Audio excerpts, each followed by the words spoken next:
Most people are going to be victims of the biggest wealth transfer in all of history because they don't understand the true purpose of Bitcoin. They're very likely going to ignore Bitcoin until it reaches millions of dollars. And this video is a result of my 3.5-year journey of learning and thinking about Bitcoin pretty much full time. I ignored Bitcoin from 2010 all the way to 2020 when a coworker told me about it. And after I started looking, I realized that I didn't even understand the purpose of money to begin with, even though I have a finance background. More than 80% of the people out there, I'd say it's closer to 90, 95%, will argue that Bitcoin is worthless. It has no utility. It doesn't do anything. But almost every single one of them have done zero research. They don't understand that Bitcoin's true purpose is to be sound money. Sound money is money that can be used to transfer value, store value, and account for value over the long term. A commodity has to have certain characteristics to work as sound money. And if these characteristics don't exist, it fails as money. This is a chart that I saw that shows you all of the characteristics that money should have. And it compares Bitcoin, gold, and fiat currencies like the US dollar. It shows you which ones are great for each characteristic and which ones are terrible. If you look at this chart, if you just look at it, look at each separate column, you can see that fiat currencies are pretty much the worst out of all three because fiat currencies can't be used as money. They can't be used as a savings tool. They're terrible to use as a unit of account because if you want to save value for the future, for the long term, they don't work at all. The value of your dollars are always going to decrease. They're always going to decrease over time. Gold worked pretty well as a form of money. The only issue with gold is that it doesn't work in a digital economy. Gold doesn't work as money when you have to transfer it over the internet. For example, if you wanted to pay somebody across the country, you can't pay them with gold because you can't send gold over the internet. In every other way, Bitcoin is better than gold and fiat currencies. Gold and fiat currencies have their own characteristics. They have their own reasons for being used. Bitcoin combines all of the positives of gold and fiat, and it gives you one uniform asset that you can use as money. Every fiat currency has failed in the past, and dollars are just another example of this. Fiat currencies are not scarce, and this stops a lot of people from wanting to store value in them because you know for a fact that if you save in fiat currencies, your wealth will slowly disappear and you have no say in it. Governments can print as much money as they want to. This can lead to inflation. I'll link a video just explaining that somewhere here. But US dollars don't work as a store of value because they just keep decreasing in purchasing power over time. And there's nothing that you can do about it. If you hold dollars, your dollars will decrease in value all the time. Over time, we also know that your cost of living will continue to go up forever because the supply of dollars is increasing and they're becoming less scarce. People still want them, but each dollar buys fewer things every single year because the raw materials that go into production are getting more expensive, meaning that whatever the final product is going to be much more expensive. More dollars are chasing the same number of goods over time, and we saw this tick up during the lockdowns. You can see at the bottom right here, this chart where it shows you the $100 in 1930 adjusted for inflation. Over time, it just accelerates. It keeps accelerating. After the US dollar was taken off the gold standard, you can see the inflation rate fluctuated from 1971 all the way till 2019. In 2019 or 2020, we had the pandemic, the lockdowns. The US government borrowed trillions of dollars, and they basically flooded the market with that money. The Federal Reserve printed something like 40% of the supply of the total dollars. So what that means is that every dollar in existence lost value. It decreased in value. When you have a currency that can be pretty much stolen from by another entity, why would you want to continue to store value in it? So because of events like this, because of this kind of control, anyone who's financially literate gets rid of their dollars and they buy assets like stocks, bonds, real estate, all these things for long-term savings because dollars are guaranteed to decrease in value while all these other assets either pay interest, they pay some kind of cash flow, or they appreciate in value over time. Bitcoin is sound money. Bitcoin is the discovery of digital scarcity, and it works perfectly as money because it has all the characteristics that something needs to have to work as money. Like I said, I showed you from the chart. It can be used as a store of value because it can't be created out of thin air. If the US government wants to stimulate its economy, it can't produce more Bitcoin. It has to actually fund investments in research and development. It has to create more businesses. It has to incentivize people, entrepreneurs, to work harder and create more value.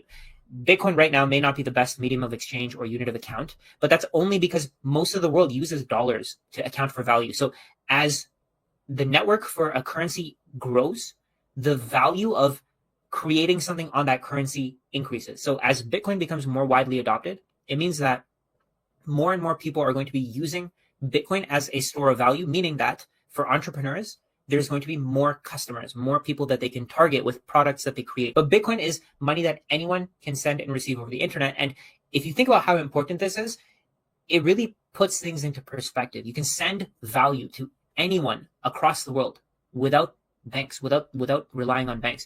This changes everything. This changes everything about e-commerce. We no longer need banks. We no longer need the payment processors, the same payment process that we have today. Eventually, they will probably have their purposes. But right now, we can store value using Bitcoin without any third parties, without any financial institutions. Wallet providers, wallet producers are not financial institutions. They're just creating a product. Most people don't see this. They don't see that Bitcoin is something that you can send and receive on your own. You don't need these third parties. They don't see the value in that. But once you realize how much control the financial system provides to the government over your transactions, over your ability to transact, over your ability to store wealth, you start seeing why it's such a problem to be using dollars instead of Bitcoin. You start seeing the benefits of Bitcoin over dollars. Most people just see Bitcoin as a volatile financial instrument. They don't see any of their benefits. Over the last month, Bitcoin's lost 17% of its value, but that's, of course, because the dollar is constantly being manipulated. There's sometimes more supply of Bitcoin being sold, sometimes more supply being added. If interest rates decrease for the dollar, Bitcoin price will go up. But over the long term, you can see that Bitcoin is up 17,000%. But if we flip this around, if we look at US dollars to Bitcoin, we can see that over the last month, US dollars have appreciated in purchasing power when you compare them to Bitcoin. You can see that they appreciated about 21%. But if you look over the long term, if you flip that chart around from US dollars, from Bitcoin to US dollars, if we flip that chart around, we can see that over the long term, US dollars have lost 99.44% of their purchasing power in terms of Bitcoin. And this is only since 2015. If we go all the way back to 2011, 2009, 2010, when it first started, the loss in purchasing power is infinite. You could buy something like 300 Bitcoin for $1 at one point. Today, it costs something like $60,000 per Bitcoin. And over time, this will continue to increase. We're going to see the purchasing power of the US dollar decrease by 99.4%, then 99.9%, then 99.99%. It'll take some time, but eventually, I think this is where things are trending. Even though the price of Bitcoin decreased by 17%, the amount of Bitcoin that you have has not changed. So if you purchased 0.01 Bitcoin when Bitcoin was all the way at 74,000, you still own 0.01 Bitcoin. It just means that the market, the people who want to buy Bitcoin, maybe their sentiment of Bitcoin has changed. But eventually, I think what's going to happen is that more and more people are going to realize that Bitcoin is the best form of money. It's the best store of value, medium of exchange, and unit of account. As the market for Bitcoin as a medium of exchange and unit of account grows, we're just going to find better ways to transfer and store Bitcoin. And it'll lead to better layer twos. It'll lead to better payment processors working on Bitcoin. Maybe Visa and MasterCard will eventually start allowing people to have Bitcoin wallets that they can spend from directly. At the end of the day, buying stocks and real estate is a gamble because you're just expecting the value to keep going up forever, even though you have no basis to believe that it always will increase. For example, we don't know that real estate supply won't increase. We don't know that more houses won't be built or how they'll be built. And if suddenly we have 10 times the houses being built extremely quickly, what's going to happen to the properties that you're saving in? People say that Bitcoin is a gamble because the price is very volatile, but for Bitcoin, we know exactly what the supply is. We know that the demand is everybody in the world. And I think that past results shouldn't be used to predict future returns because 10 years in the future, we will have a lot of better technology built on top of Bitcoin. And this will probably outpace everything that we've built over the last 5,000 years, meaning that companies in the S&P 500 will be disrupted. It also means that maybe more real estate is being built. Maybe anybody who's saving in real estate, anybody who's building their wealth in real estate is going to have their wealth transferred to anybody who's saving in Bitcoin because real estate becomes more abundant over time while Bitcoin becomes more scarce. More and more people are buying Bitcoin. When you look at Bitcoin as sound money, when you look at gold as sound money, gold lasted 5,000 years because no technological change could change it. Bitcoin is very similar to this. So Bitcoin is just one network. It's one record of transactions. As technology improves, as things get better, as quantum computing comes out, we're going to find ways to improve Bitcoin and make it more secure It's going to be able to do more things, just like the internet. We didn't change the internet. There's no internet 2.0. We're never going to come out with an internet 2.0 to wipe out everything we have before and create something brand new. Similarly, when Bitcoin is widely adopted, we're not going to come out with new cryptocurrencies. We're not going to come out with new technologies. The technology is already there. We just need to build on top of that technology and create new inventions that make lives easier, that solve more problems. I think over the next few decades, we're going to use Bitcoin to build some of the best payment rails in the world because Bitcoin is perfectly designed to be the world reserve asset. At this point, from what I think, just based on the research that I've done, I don't think there is going to be a need for fiat currencies anymore because there will be no need for trusted third parties unless you really want them. There's going to be no need for banks to hold our money for us because Bitcoin can be held on wallets. You can hold it with 12 or 24 words. And this isn't going to be decided by governments. It's going to be decided by the market. It's going to be decided by market participants. Most people don't see the value of this yet. They don't see how this could possibly make a difference to them because they live in a country where the financial system is relatively stable. But what happens if you, let's say you own tons of real estate, you own stocks, you own bonds, and all of these rely on trusted third parties. If you want to make a payment if you want to receive a payment for your real estate, you're very likely going to have to go through a bank. If you want to have your stocks held by a custodian, you're going to have to go through a brokerage. What if you need to leave the country immediately and you need to take your wealth with you? How would you take it with you? Even if you wanted, you can't take more than $10,000 of cash with you on an airplane. You have to declare it and you have to tell someone that you're taking it with you. If you try to take more, you can be accused of a crime. You can't really take your money with you across borders without alerting the authorities, without telling everyone.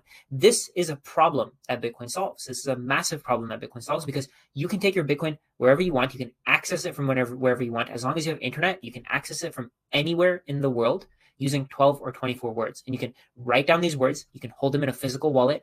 And what this means is that anyone in the world can access their wealth from anywhere else in the world as long as they have internet. If they need to leave their country for whatever reason, this is one of the things that happened to the writer of the Bitcoin Standard. He was from, I believe, Lebanon, and he had to leave the country, and he was only able to take his Bitcoin with him. He wasn't able to take anything else. What Bitcoin does is it takes power away from governments and financial institutions, and it gives that power back to its rightful owners, the people who are actually producing value. They're using their time, their resources to produce value. It's not the governments that should be able to control how we spend our money. We should be able to control how we spend our money on our own. US dollars are the world reserve currency today because the most people in the world use them because they are the most widely accepted. They're the best way to store your hard-earned wealth. They're the most widely used. If you go anywhere in the world, you can spend your dollars. The US dollar becomes more popular because other people use it. In certain countries, they're switching over to US dollars. But eventually, I think we're going to see a switch. We're going to see a flip. We see people producing goods and services using their time and resources to sell them to other people. They spend pretty much their entire lives working. They spend 40 to 60 hours a week just to earn something that someone else, the US government, can just create out of thin air. They can just borrow as much as they want. US dollar, anybody who borrows US dollars, anybody who buys a house can create dollars out of thin air. This is a problem. This is one of the biggest reasons for the wealth gap that we have today. Poor people don't know how money works. The rich people do know how money works. So governments, the rich, take advantage of anybody who's poor because they see this as a way to print as much as they can without the majority of the world, majority of people realizing what's happening, without the majority of the world seeing that their wealth is being stolen from them. This has made it so that a lot of people don't think long-term anymore. They think short-term because they know that they have to spend their money in the short term. They have to spend their money as soon as possible because eventually it'll be stolen from them. They just expect it. They know that inflation is happening. It's almost normal now to expect that we will deal with inflation over the next coming years, over the coming decades. But Bitcoin changes how we look at money. On a fiat currency standard, you need to find a way to exploit others. So you need to buy as much real estate as you can so that you're not exploited by your government and the financial industry. If you hold dollars, you can expect to be poorer over time no matter what you do. You can't do anything about it. If you hold dollars, if you hold $100,000 in your savings account, next year it'll be worth less. The following year it'll be worth even less. The following year it'll be worth even less. You have to exchange your assets for real estate, stocks, bonds. Otherwise, you'll never be able to retire. On a Bitcoin standard, there's no need to take these risks. You can just hold Bitcoin. You can get your return. You can just keep your Bitcoin in your wallet. Once you've earned your money, you can save it for as long as you want. The value in terms of dollars will fluctuate over time, but eventually we're going to go to a Bitcoin standard where Bitcoin can be exchanged for goods and services. This is the purpose of Bitcoin. Bitcoin replaces fiat currencies, so we no longer have to use real estate as an asset. the total market that Bitcoin can disrupt is absolutely massive. Right now, something like 5.5 billion people use the internet, and people are on the internet for a very long time. What this means is that these 5.5 billion people that are using the internet can access Bitcoin as a store of value. On the other hand, there are entire countries that are shut out of the US dollar financial system, and no matter what they do, they can't participate in it. This is a great graphic that I saw on Twitter. The entire market cap of all global assets is almost $900 trillion, and Bitcoin directly competes with every single one of these assets. Since Bitcoin can be accessed from anywhere in the world, anyone can buy even the tiniest amount of Bitcoin and save it for the future, meaning that this huge green rectangle labeled money at the bottom left corner or the bottom right corner there, this entire $120 trillion can be moved from money into Bitcoin.